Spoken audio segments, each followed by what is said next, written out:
I'm Akbar Zahed, and you are watching Arsh News. Here are the latest developments on the Hamas-Israel war. The United Nations General Assembly recently passed a non-binding resolution calling for an immediate ceasefire in Gaza. The resolution received overwhelming support, with 153 countries voting in favor, including India. 10 countries, including the United States and Israel, voted against the resolution, while 23 countries abstained. The resolution emphasizes the need for all parties to adhere to international humanitarian law and release all hostages. UN General Assembly President Dennis Francis described the resolution as an important step toward ending the bloodshed in Gaza.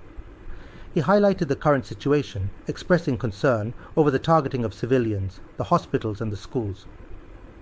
He said that, right now, what we are seeing is an onslaught on civilians, the breakdown of humanitarian assistance, and profound disrespect for international law, Francis said on the UN floor. Even war has rules, and it is imperative we prevent any deviation from these principles and values.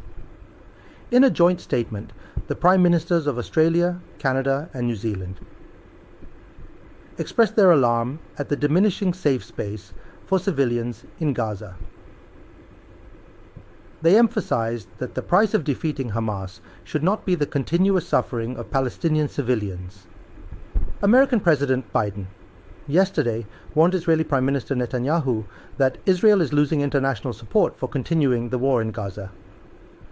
But at the same time, the US voted against UN resolution yesterday.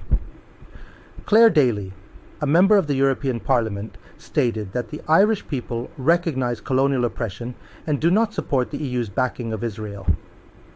She emphasized Ireland's solidarity with Palestine.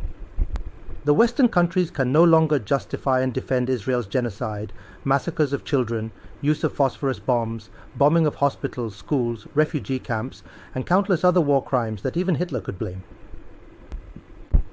That concludes today's bulletin.